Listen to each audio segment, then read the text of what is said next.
दोस्तों, महात्मा गांधी ऐसा क्यों चाहते थे कि भारत देश अभी आजाद न हो? क्या महात्मा गांधी के चरित्र के ऊपर जो लोगों ने लिखा है, दाग लगाया, क्या वाकई सही है कि जब वो विदेश में थे तो उनकी कुछ महिलाओं से संबंध थे? और क्या दोस्तों महात्मा गांधी भारत इसलिए आए थे क्योंकि उनको पैसों का लालच था और उनको सत्ता का लालच था? दोस्तों, महात्मा गांधी के जीवन से जुड़ी वो सारी बातें बताऊंगा आपको इस वीडियो के माध्यम से, जो शायद आपने ना देखा होगा ना पढ़ा होगा। ये वादा करता हूं दोस्तों, बहुत ही ऑथेंटिक जानकारी, क्योंकि हमारे देश के एक ऐसे महान हस्ती जिनको पूरी दुनिया में लोग सम्मान से पुकारते हैं, आपको पता होना चाहिए उनके बारे में, क्योंकि हम अगर हिंदुस्तानी अपने आप को कहते हैं हिंदुस्तानी, दोस्तों आज महात्मा गांधी की गांधी जयंती है, आपको जानना चाहिए। तो दोस्तों, इस वीडियो के माध्यम से बहुत सारे पर्दों का राज खोलने वाला हूं। दोस्तों, सबसे पहले बात करूं दोस्तों महात्मा गांधी के बचपन की कुछ घटनाएं जो आपके दिल को छू जाएंगी, और फिर दोस्तों बताऊंगा कि महात्मा गांधी के बारे में लोग अफवाहें उड़ रही हैं उनमें कितनी सच्चाई है ऑथेंटिसिटी के साथ में, और इस वीडियो को स्टेप बाय स्टेप दोस्तों चलेंगे। तो सबसे पहले मैं तो स्वागत करता हूं, आप अगर पहली बार आए सब्सक्राइब कर लीजिए। आइए दोस्तों बात करते हैं महात्मा गांधी के जीवन में कुछ ऐसी घटनाएं जो जरूरी है जानना। दोस्तों, महात्मा गांधी जी एजुकेशन में कोई बहुत ज़्यादा इंटेलिजेंट नहीं थे, उनका शरीर भी कमज़ोर था और अंदर से सेल्फ कॉन्फिडेंस जो आत्मविश्वास होता है वो दोस्तों बहुत अच्छा नहीं था। तो दोस्तों, एक बार संस्कृत की क्लास में उनको टीचर पढ़ा रहे थे और उनको कुछ समझ में नहीं आ रहा था और बहुत घबराए हुए थे, अंदर से एकदम पसीना हो रहा था। तभी दोस्तों उनके जो टीचर थे संस्कृत के, जिनका नाम था कृष्णा शंकर जी, दोस्तों उन्होंने महात्मा गांधी जी से बोला, उनके पास गए, उन्होंने कहा बच्चे आप परेशान मत हो, आप वैष्णव परिवार से आते हैं, ये संस्कृत इतना मुश्किल नहीं है, आप सीख सकते हैं, केवल प्रयास करो और मैं आपको जब तक सिखाऊंगा जब तक आप सीख नहीं जाएंगे। दोस्तों, ये शब्द, इन 4 शब्दों ने, इनकरेजमेंट ने महात्मा गांधी जी का माइंडसेट एकदम चेंज कर दिया। और दोस्तों, उन्होंने अपने में विश्वास करना शुरू कर दिया और धीरे धीरे जब सीखते रहे तो उनको कुछ संस्कृत आ गई। और लिखा है दोस्तों महात्मा गांधी जी ने अपनी लाइफ के बारे में कि वो जो मेरे टीचर थे संस्कृत के, उन्होंने जो मुझे सिखाया, जो मुझे बिलीव दिया, उसने मुझे बहुत कुछ हेल्प करी लाइफ में। तो दोस्तों, ये एक ऐसी घटना। उसके बाद दोस्तों महात्मा गांधी जी की लाइफ में कुछ ऐसी घटनाएं जो शायद आपको पता नहीं होंगी। दोस्तों, महात्मा गांधी जी के जो बड़े भाई थे और उनके जो दोस्त थे, उन्होंने एक बार उनसे कहा कि अगर आप मीट खाएंगे तो आपके अंदर ताकत आ जाएगी, और जो बहुत ज़्यादा ताकतवर लोग होते हैं वो मीट खाते हैं। दोस्तों, ना करते उन्होंने मीट खा लिया, और मीट खाने के बाद में उनको कुछ दिन के बाद में बहुत ज़्यादा ग्लानि हुई कि उन्होंने किसी की लाइफ, जिसकी लाइफ गई है, उनको उन्होंने खा कैसे लिया।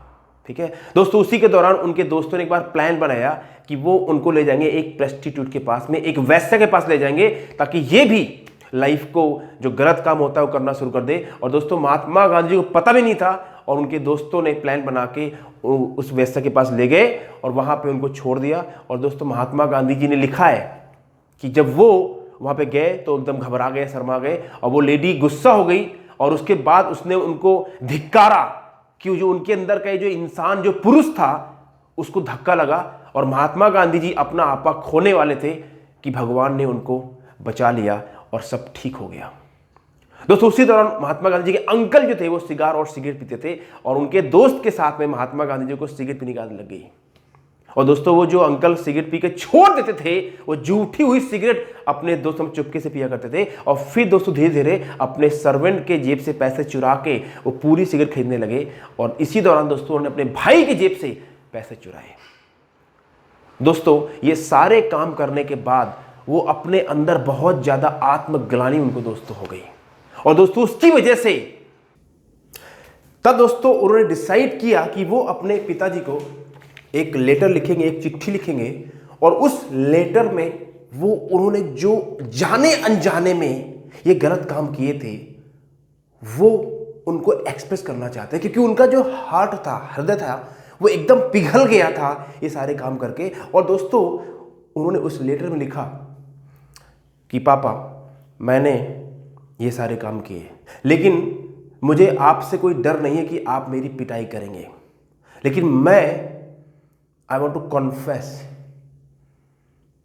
because I want to clean myself, I want to clean my heart। इस वजह से मैं आपको लेटर लिख के दे रहा हूं, और आप अगर मुझे कोई दंड या पनिशमेंट देंगे तो मुझे कोई प्रॉब्लम नहीं है।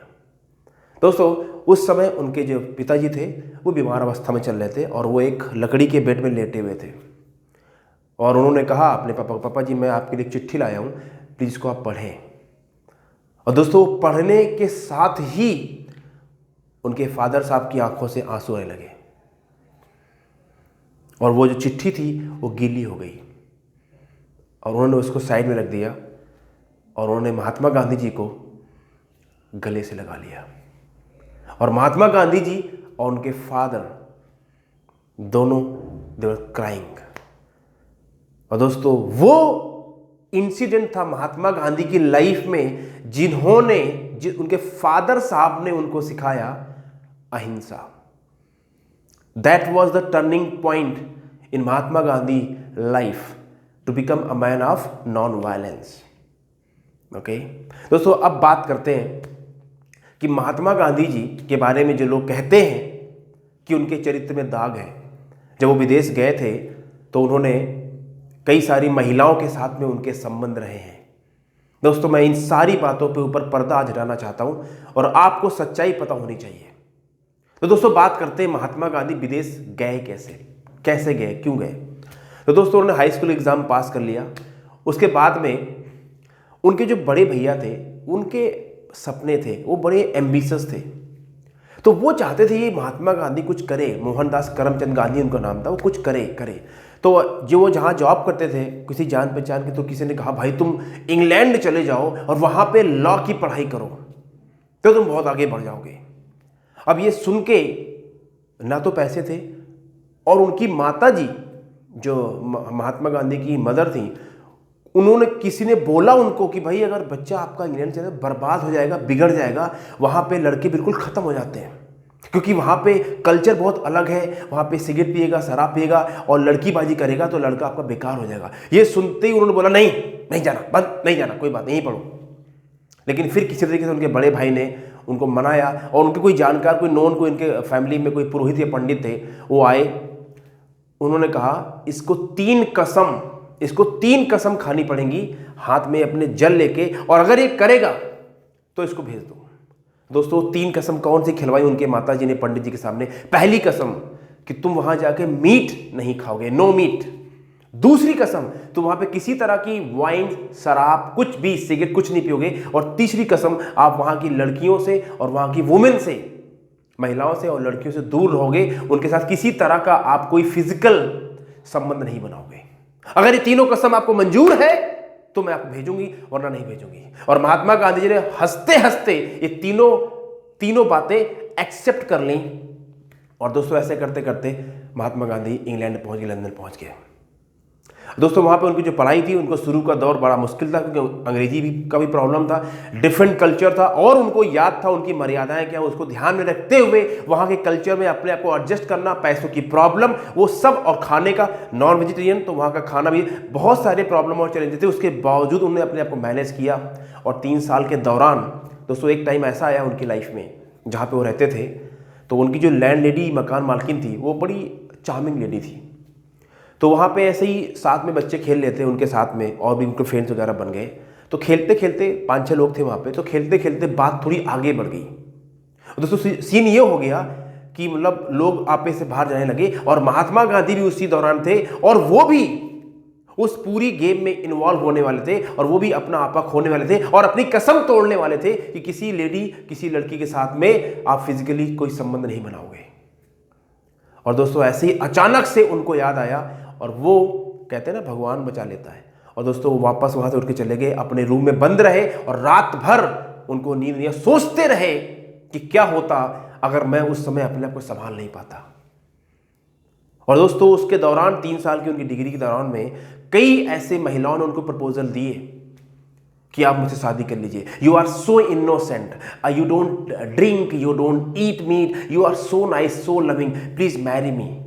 अगर आप मुझसे शादी नहीं कर सकते, स्टिल एक्सेप्ट मी। और दोस्तों, महात्मा गांधी सबको नो नो नो बोलते चले आए। और आपने अगर सुना है उनके बारे में कि महात्मा गांधी के लोग कैरेक्टर के बारे में दाग उठाते, उंगली उठाते, दोस्तों बिल्कुल गलत है। अगर आपको सीखना है, पढ़ना है, तो दोस्तों ये किताब नहीं है, ये उनका एक्सपेरिमेंट है जिन्होंने महात्मा गांधी लिखा था जब वो जेल के अंदर थे। जैसे नेल्सन मंडेला ने जेल के अंदर किताब लिखी थी, वैसे ये महात्मा गांधी का एक्सपीरियंस है। तो अफवाह मत जाइए, जो रियलिटी है, सच है, उसको जानिए और आपको जानना चाहिए क्योंकि हमारे देश के नहीं, पूरे वर्ल्ड के हीरो हैं। ओके, अब दोस्तों बात करते हैं कि महात्मा गांधी वापस क्यों आए साउथ अफ्रीका छोड़ के। क्या उनको पैसों का लालच था? क्या उनको सत्ता का लालच था? क्या वजह थी कि वो साउथ अफ्रीका से वापस आए? तो दोस्तों बात करते हैं, महात्मा गांधी वहाँ से इंग्लैंड से, लंदन से वापस आ गए अपनी डिग्री करके। और दोस्तों यहाँ पे जब वो आए तो पता लगा उनकी माता जी अब इस दुनिया में नहीं रही। उनको बहुत ज़्यादा दुख हुआ, लेकिन उन्होंने उस दुख को एक्सप्रेस नहीं किया और वो अपने परिवार के साथ रहने लगे। और उनका मन बिल्कुल नहीं था अपने परिवार को छोड़ के जाने के लिए। लेकिन दोस्तों हालात घर के ऐसे थे, घर में गरीबी थी और काम उनका चल नहीं रहा था। तो कभी कभार बॉम्बे जाते थे, कुछ काम मिल जाए, लेकिन काम मिलता नहीं था। उसी दौरान दोस्तों उनको एक मुस्लिम, इंडिया के कोई मुस्लिम फर्म थी वहाँ पे, उन्होंने उनको ऑफर किया कि तुम यहाँ पे 4 महीने के लिए टेम्परेरी काम के लिए कुछ आ जाओ, कुछ लीगल वर्क था, और फिर अब वापस चले जाओ। तो उन्होंने उनका आने जाने की व्यवस्था बोला, खाना पीना सब देंगे। तो दोस्तों जाना नहीं चाहते थे परिवार को छोड़ के, लेकिन मजबूरी थी, मरता क्या न करता। महात्मा गांधी वापस साउथ अफ्रीका चले गए दोस्तों। वहां से दोस्तों दूसरी जिंदगी शुरू हो गई। जब वो साउथ अफ्रीका वहां पे गए, काम सीख रहे थे, काम किया, लेकिन दोस्तों उस दौरान जो उन्होंने देखा वहां पे जो भारतीय और रह रहे थे दोस्तों, वहां पे बहुत ज्यादा शोषण हो रहा था भारतीय लोगों का, जो कि उस समय ब्रिटिश वहां पे राज कर रहा था कुछ एरियाज में। और दोस्तों एक घटना हुई उनके जीवन के साथ में कि उन्होंने महात्मा गांधी को बाहर फेंक दिया एक ट्रेन के बोगी से। और कई घटनाएं हुई जिसके बारे में आपने शायद सुना होगा, पढ़ा होगा। और दोस्तों वहां पे हाल ये था भारतीयों का कि वो सिर्फ लेबरी के वहां काम करते थे, 99% पीपल, और स्लम में, झुग्गी झोपड़ी में रहते थे। उनके पास बहुत सारे रिस्ट्रिक्शंस थे कि आप यहां नहीं जा सकते, वहां नहीं जा सकते, यहां नहीं खाना खा सकते, बहुत सारे प्रॉब्लम ऐसे थे। इस लाइक ए कंप्लीटली स्लेवरी, गुलामी कर रहे थे बेचारे वहां पे। दोस्तों इन सारी बातों ने महात्मा गांधी के हृदय को एकदम अंदर से झकझोर दिया। दोस्तों उनका काम खत्म हो गया महात्मा गांधी जी का, लेकिन उनकी अपने देश के भाइयों की प्रॉब्लम देख के और लोगों ने उनसे रिक्वेस्ट करी कि प्लीज आप मत जाइए। दोस्तों उन्होंने डिसाइड किया कि वो वहीं पर रहेंगे। और दोस्तों फिर ऐसे करते करते उनके लिए फाइट करते करते करते पूरी दुनिया में फेमस हो गए। और दोस्तों वहां पे एक नियम लाने वाले थे ब्रिटिश लोग, इंडियन फ्रेंचाइजी लॉ। दोस्तों वो ऐसा फ्रेंचाइजी नियम ला था, अगर वो नियम लागू हो जाता तो साउथ अफ्रीका में जितने भारतीय रहते थे उनके अंदर वोट डालने की अधिकार उनसे छीन रहे थे। तो आज अगर कोई भारतीय साउथ अफ्रीका में रहता है और चौड़े होकर घूमता है, उसका वजह से महात्मा गांधी है, क्योंकि उन्होंने उस इंडियन फ्रेंचाइजी लॉ का विरोध किया था। उसकी वजह से वो नियम वहां पे नहीं आ पाया और भारतीयों को, उन्होंने राइट को बचा लिया। दोस्तों उन्होंने वहां पे सारे भारतीयों को इकट्ठा किया और बोला यूनिटी बनाओ, अंग्रेजी सीखो, अपने अंदर आत्मविश्वास डेवलप करो और सफाई से रहो और अपने अधिकार के लिए फाइट करो और लड़ो। और दोस्तों ऐसा करते करते पूरे वर्ल्ड में उनके जितने भी ये ब्रिटिश के अधिकारी थे, क्योंकि वो खुद एक लॉयर थे, तो दोस्तों उनकी वहां तक जान पहचान हो गई। और फिर दोस्तों कई देशों में, सुशील साउथ अफ्रीका से गए इसी ह्यूमैनिटी के लिए और सभी लोगों को इक्वल राइट्स मिले। और दोस्तों वहीं पे लोगों के लिए फाइट करते करते अपने परिवार का सेक्रीफाइस किया। उनका परिवार, उनका छोटा बच्चा 4 साल का, उनकी पत्नी और उनका बड़ा भाई वहां रह रहे थे राजकोट में, लेकिन वो लोगों की मानवता के लिए फाइट कर रहे थे। और दोस्तों तब जो है मोहनदास करमचंद से वो महात्मा गांधी बन गए। तो नेल्सन मंडेला जो 28 साल जेल में रहे, जो साउथ अफ्रीका के प्रेसिडेंट बने, उन्होंने कहा कि भारत ने हमारे को मोहनदास करमचंद गांधी दिया था, हमने उनको महात्मा गांधी बना दिया। बिल्कुल ठीक है दोस्तों, महात्मा गांधी उनको साउथ अफ्रीका नहीं बनाया, वो महात्मा के अंदर, उनके अंदर गुण थे जो उनके माता पिता उनको संस्कार दिए और लोगों की हेल्प करने की जो उनके अंदर इंटेंशन थी, उससे दोस्तों महात्मा बन गए। अब दोस्तों बात करते हैं कि महात्मा गांधी जब हिंदुस्तान वापस आए तो क्या वजह थी उनका वापस आने की। तो दोस्तों वो वापस आए थे ऐसे, चलो ठीक है कुछ काम करते हैं, इंडिया में सेटल रहेंगे, अपनी फैमिली साथ में रहेंगे। और दोस्तों उनको मालूम था कि इंडिया के लोगों का हाल क्या है। तो दोस्तों जब वो आए तो उन्होंने बोला चलो ठीक है, अब मैं थोड़ा सिंपल लाइफ जीऊंगा और मैं लीगल वाला काम नहीं करूंगा। तो डिसाइड कुछ तो करना पड़ेगा। तो उस समय दोस्तों जो रूलिंग पार्टी थी कांग्रेस, उन्होंने से कहा कि मुझे कुछ काम दीजिए। तो उन्होंने कहा तुम्हें काम ये है कि जो चिट्ठियाँ आती हैं हमारे पास में, इनको पढ़ो और इनको जवाब दीजिए। हालांकि उनका प्लान ये था कि अगर यहाँ पे नहीं मन लगेगा तो वापस फिर चले जाएंगे साउथ अफ्रीका। लेकिन दोस्तों जब वो हिंदुस्तान के लोगों ने चिट्ठियां देखी, जब लोगों ने दर्द देखा कि कैसे कैसे हाल में लोग जी रहे हैं, तो दोस्तों उन्होंने डिसाइड किया कि अब वो हिंदुस्तान में रहेंगे और अब इंडिया के लोगों के लिए जो स्वराज बाहर के लोगों ने दिलाया, हेल्प करिए, अब वो इंडिया के लिए स्वराज दिलाएंगे, अब इंडिया के लिए फ्रीडम के लिए वो काम करेंगे। ये डिसाइड किया वो हिंदुस्तान के लोगों का दर्द देखने के बाद में, उनकी चिट्ठियां पढ़ने के बाद में उन्होंने डिसाइड किया। और दोस्तों यही वजह थी कि वो इंडिया में आए, इंडिया में रुके। उनका भारत के अंदर आने का, यहाँ की लालच, यहाँ का सत्ता, यहाँ पैसा, कोई उनका इंटरेस्ट नहीं था।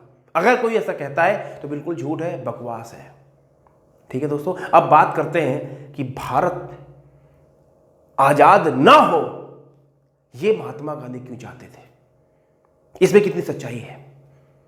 दोस्तों बिल्कुल ठीक है, महात्मा गांधी ये नहीं चाहते थे कि भारत आजाद ना हो। महात्मा गांधी ये चाहते थे कि भारत ऐसा ना हो कि आजाद हो जाए लेकिन मानसिक रूप से, आर्थिक रूप से और सामाजिक स्ट्रक्चर के रूप से गुलाम बना रहे, यह महात्मा गांधी नहीं चाहते थे।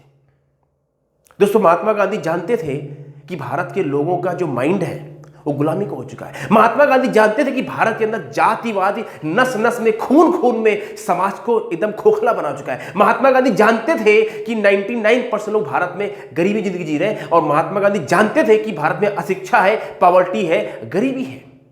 वो जानते थे इस बात को, और ये भी जानते थे कि भारत के अंदर कुछ उच्च वर्ग के लोग हैं जिनके अंदर पावर है, पैसा है, एजुकेशन है, और अगर ये भारत आज आजाद हो गया तो ये भारत उन लोगों का गुलाम बन जाएगा जो भारत में ऑलरेडी कुछ हाईली एजुकेटेड और समृद्धशाली लोग थे। ये महात्मा गांधी नहीं चाहते थे। इसलिए वो चाहते थे कि भारत के लोगों पहले स्वाभिमान जाग जाए, पहले यहाँ के लोग एजुकेट हो जाए, पहले जो हमारे समाज में जातिवाद घुसा हुआ है लोग इससे बाहर आ जाए, और तब इनको आजादी मिलेगी तो ये स्वराज्य को चला पाएंगे, वरना ये चला नहीं पाएंगे। देश और 100 साल 200 साल पीछे चला जाएगा। दोस्तों असली वजह ये थी कि वो चाहते थे कि भारत अगर आजाद आज नहीं हो रहा तो कोई बात नहीं, लेकिन जब होगा तो डंके की चोट पे होगा, देर आए लेकिन दुरुस्त आए। दोस्तों ये वजह थी, क्योंकि महात्मा गांधी ने स्वामी विवेकानंद की बहुत सारी पुस्तकें पढ़ी थी, और विवेकानंद जी की जीवनी में लिखा हुआ है कि जब उन्होंने 1875 के बाद पूरा हिंदुस्तान भ्रमण किया था 2 बारी, तो उन्होंने बोला था कि भारत के अंदर जो जातिवाद की जंजीरें हैं, जो लोगों के अंदर आत्मविश्वास मरा हुआ है, लोगों के अंदर सेल्फ कॉन्फिडेंस, ये रीजन है कि भारत आज गुलामी की जंजीर में झगड़ा हुआ है। और दोस्तों वही वजह थी, वो जानते थे। तब दोस्तों महात्मा गांधी जो काम करना शुरू किया, तो महात्मा गांधी जी के बारे में जो लोग कहते हैं, क्योंकि वो फ्रीडम फाइटर थे, नहीं, वो कहते हैं I am a man in the search of God. मैं फ्रीडम फाइटर नहीं हूं, मैं एक इंसान हूं जो भगवान की खोज में है। ये उनका रियल इंट्रोडक्शन था दोस्तों। और दोस्तों महात्मा गांधी जी के बारे में जब उनको जेल हुआ तो दोस्तों उन्होंने उस जेल के अंदर लिखा, क्या लिखा किताब, Gandhi my experiments with truth. ये ऑटोबायोग्राफी नहीं है, ऑटोबायोग्राफी बाद में कन्वर्ट कर दी गई, क्योंकि इन्होंने अपने जीवन के बारे में वो सारी बातें लिख दी जो लिखने के लिए बहुत बड़ा दिल चाहिए। कौन लिख सकता है अपने बारे में वो सारी बातें, वो लिख के चले गए। तो दोस्तों मैंने आपके सारे, उम्मीद करता हूं मैंने आपके सवालों को जवाब दिए होंगे। अगर कोई आपसे इस तरह की बकवास करे तो कान में ढट्ठी लगा लो, सुनना नहीं है, और ये बातें अपने बच्चों को बताइए। समाज के हर एक इंसान को पता होना चाहिए कि महात्मा गांधी का चरित्र क्या था, जीवन क्या था, उन्होंने हमारे लिए क्या किया, पूरी दुनिया के लिए क्या, मानवता के लिए क्या। और दोस्तों महात्मा गांधी जब देश आजाद हो गया तो महात्मा गांधी नहीं चाहते थे कि पंडित जवाहरलाल नेहरू प्रधानमंत्री बने।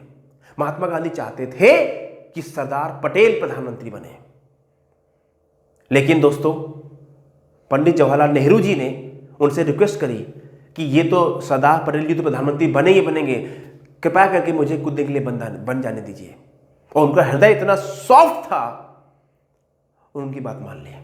अब दोस्तों वो अलग टॉपिक है। और दोस्तों अगर सरदार पटेल जी प्रधानमंत्री बने होते तो आज भारतवर्ष के अंदर कुछ बेसिक स्ट्रक्चर, बेसिक जो चैलेंजेस हैं दोस्तों वो नहीं होते, क्योंकि सरदार पटेल के अंदर जो लीडरशिप थी, जो उनकी थिंकिंग पावर थी, जो उनकी क्वालिटी थी, आप सभी जानते होंगे। अगर वो प्रधानमंत्री बने होते तो भारत का नक्शा, भारत का कुछ अलग मुकाम पे होता। आज बहुत तरक्की कर रहा है, वर्ल्ड की 5वीं इकोनॉमिक कंट्री बन चुकी है, वर्ल्ड की पावर भारत, शायद कहीं और होता है। तो दोस्तों मैं उम्मीद करता हूं मैंने आपके कई सारे प्रश्नों के जवाब इसमें दिए। अगर आपको अच्छा लगा होगा तो मुझे कमेंट्स करके बताएं, जो मैंने बातें बताई, कि आप इस बात से कितना एग्री करते हैं, और आप एज ए जिम्मेदार नागरिक इस वीडियो को देखें नहीं, इसको देखें और इससे नोट्स लेके आप आगे शेयर करें। और क्या आप चाहते हैं कि मैं एक ऐसा ही वीडियो सरदार पटेल जी के बारे में बनाऊं? अगर आपको अच्छा लगा है और आप चाहते हैं कि मैं ऐसे वीडियो सरदार पटेल जी के बारे में बनाऊं तो कमेंट्स करना, मैं जरूर बताऊंगा। अगर कोई इसमें दोस्तों त्रुटि हुई हो तो उसके लिए मुझे क्षमा करें, क्योंकि मैंने पूरा प्रयास किया दोस्तों इस किताब से, और भी मैंने जो भी पढ़ पाया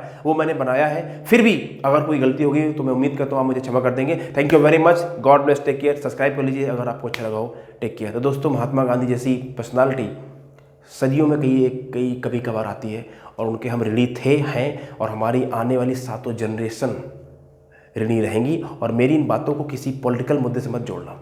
मैं ना बीजेपी का आदमी हूँ, ना कांग्रेस का हूँ, ना सपा का हूँ, ना बसपा का हूँ, ना आम आदमी पार्टी का हूँ। मैं एक आम नागरिक हूँ आपकी तरह। Thank you very much. God bless. Take care.